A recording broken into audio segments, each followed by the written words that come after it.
I think the experience that I had a very good experience in hospital. So despite losing both legs and an arm at that point, we built a very good relationship with the plastics team. But I felt that it was probably the care assistants and the nurses that were certainly what made my stay amazing, really.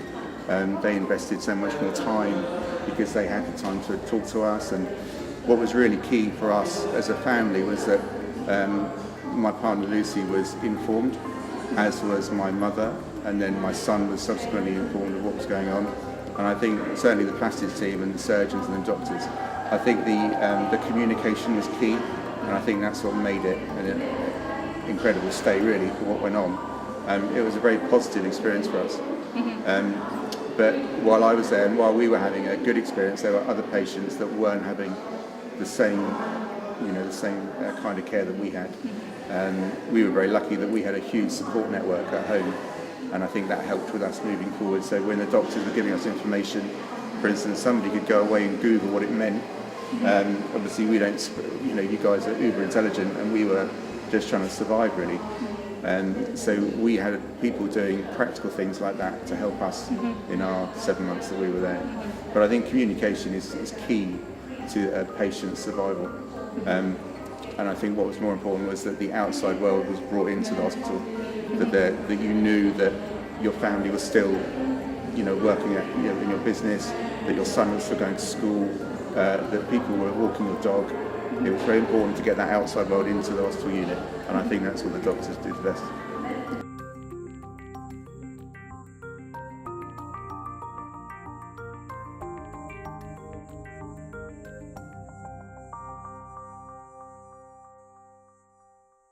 It was important because they were my nurses, carers, they were my on-site psychologists. They would tell me about their life, so I wasn't always lying in the bed worried about mine. It was very important that I knew what they were doing outside of the hospital. You got to hear about their kids, you got to hear about their husbands, their wives, and it made you feel very immersed in the unit. You felt like a family in a way, you were part of it. And I think that information just sort of kept me going at times. I had a period of about 3 or 4 months when I was in and out of surgery every other day, and I think I had 100 hours of surgery in 3 or 4 months. So I was heavily drugged and I was tired. I arrived in hospital 14 stone, I was 5 stone at that point. So everything was just going wrong, and they just brightened the day for me. And I think without them, it would have been a very, very negative experience, I think.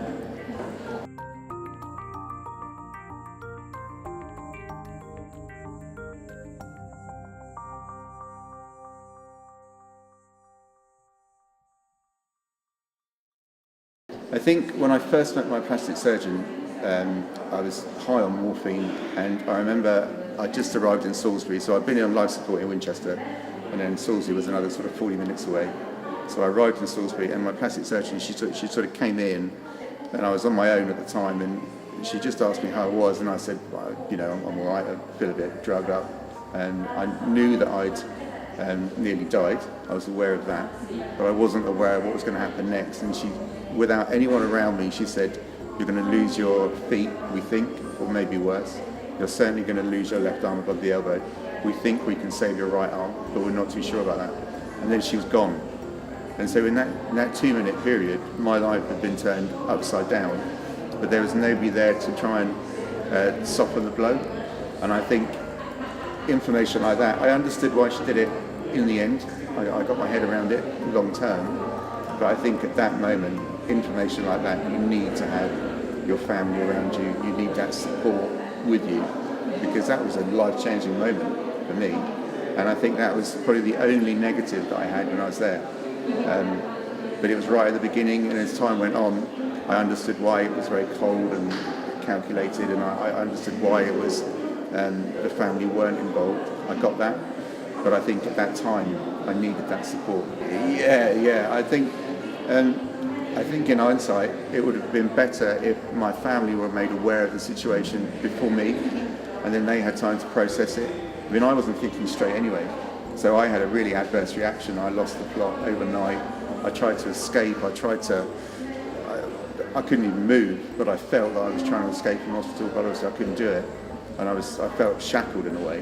And I think if my family had been told that first, rather than me being told that first, me freaking out, and then my family seeing me freak out, and then they're saying, well, what on earth's going on? So I think that, the coordination of the information when it is divulged to the patient, there needs to be a more correlation with their family, I think.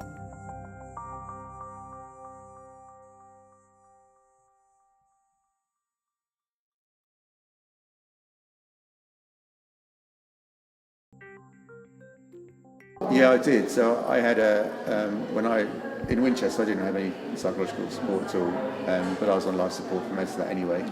And my family didn't get any real help. They were just being fed bits of information as and when they needed it. When I arrived in Salisbury, when I went into the intensive care unit, I did meet with a psychologist, and I met with her. She was the one to tell me, after I'd been told I was going to lose my left arm, she came to see me. So I could talk to her about the reaction, and she explained why it's going to happen. And once I understood from her that if I don't have the amputations, I was still going to die, then I got my head around it.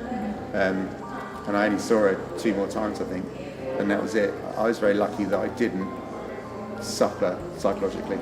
I knew that amputations were necessary. I knew everything that you were doing in the unit was saving my life and trying to, rebuild me in a way.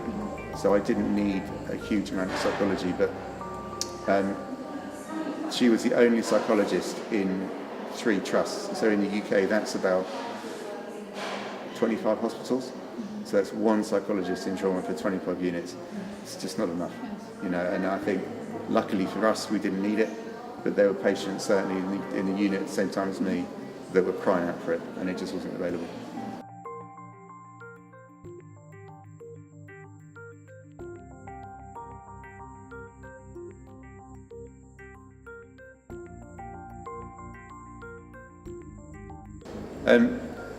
I don't think it is, in the sense that when you're in hospital, you're very much looked after. And I was, obviously at that point, a triple amputee. So I couldn't go to the loo on my own. I couldn't shower, I couldn't bath, I couldn't get dressed, I couldn't use a wheelchair, I had no prosthetics at that point. So life was very much revolving around a lot of care. And when I was going to go home, I was panicky that I wasn't going to get that. Well, I certainly was not going to get that level of care at home. And I think in the acute care, the money is there, and I think it's very well looked after. But the minute you go home, there just isn't enough money, and I think the services were lacking. I didn't see an occupational therapist or a physiotherapist. I think I saw my physio once, and that's the only time I saw him. I never saw him again. The occupational therapist, I saw her once, I never saw her again. So we had to pretty much figure it out on our own, which in hindsight was great for us, and we enjoyed doing it. But we understood that there was very little money in the community, so the aftercare was lacking. And I think much more money needs to be put into that. I think a lot of people aren't as lucky as we were and didn't have a network as strong as ours, and they were going into double amputees, quadruple amputees, were going back into 4-story apartment blocks with no lift. How are they going to get upstairs? Some guys were going home and they had a 2-story home, but they couldn't get upstairs, so they were bathing in their kitchen, sleeping on their couch. That isn't right. And I think we could have done with a lot more, or they could have done with a lot more help.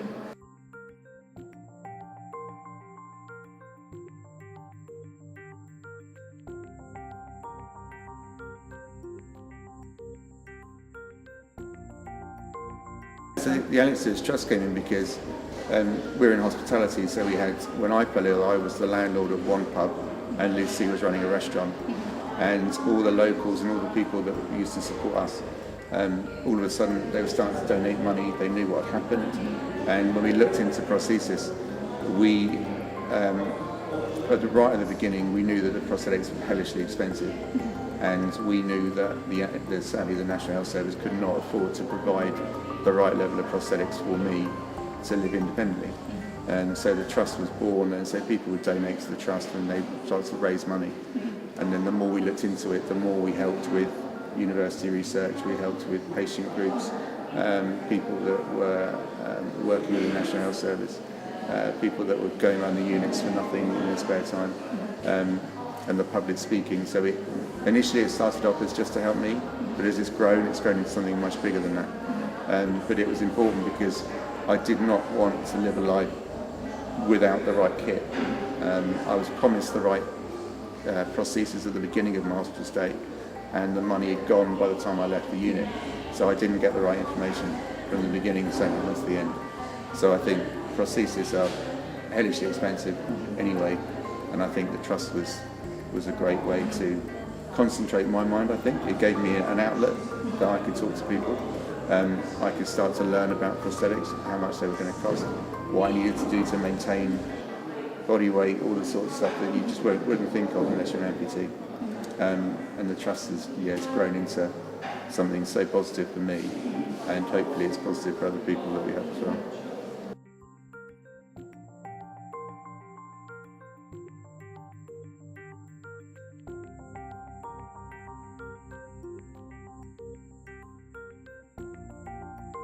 Yeah, I don't think it is, not in the UK.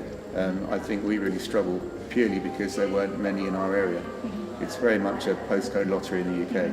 And although we live in the south and it's affluent and there's the units and the trusts are well supported, it didn't necessarily translate that we had the right care near to us. So my rehab, for instance, was not anywhere near my home. It's 2 hours away in London. So I'd have to go into that rehab unit and stay there for weeks on end, learning prosthesis, learning how to use them, learning to walk. And all that time I didn't get to see my family. It was awful. It was quite a negative experience.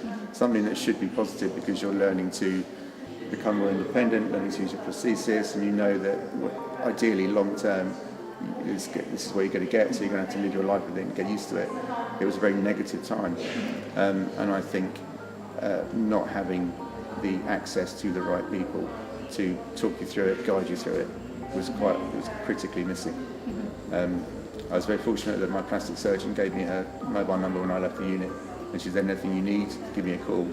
And I think without having her at my beck and call, if you will, I think my experience would have been much, much worse. I'm very lucky that I have access to her to talk to her, and she has the knowledge. She knows me better than I know myself, and we've become very close friends because of it. But there is a severe shortage of the right info.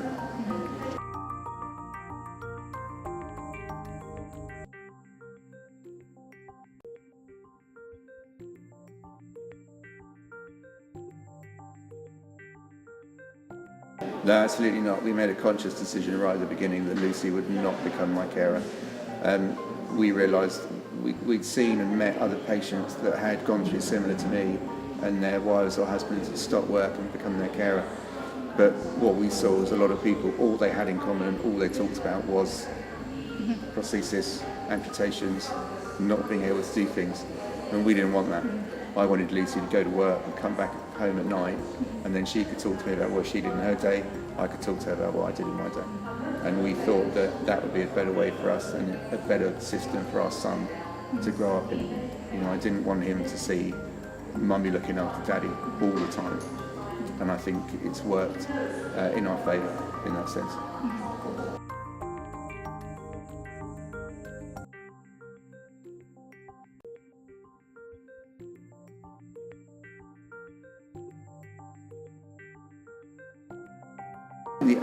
The only piece of advice is that we're not just a patient, we're still a human being, whether you've lost a finger, a foot, both legs, both arms, whatever it may be. And I think the more that I got to know my plastic surgeon, the closer that we became. And I think I was very lucky that I think she was willing to open herself up. From the person that I met the first time she told me I was going to lose my limbs, at that point we hated her.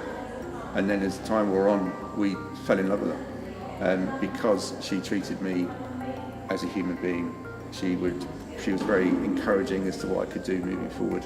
And what I witnessed was somebody trying their level best to give me a chance of living a normal life as possible. And I think seeing that, just how she acted, how she was with me, was phenomenal. So she went that extra mile for me, and I've never ever forgotten it. and I'd say she's inspired me more than any other person I've ever met in my life. My son is my greatest achievement, but I'd say my plastic surgeon, the help that I got from her, the level of care, the investment of emotion that she put into trying to saving my limbs and trying all sorts of weird, wonderful techniques to try and, put Humpty Dumpty back together again. She was phenomenal. And I think, if you go that extra mile, you can really help shape people's lives. I think that's the one thing.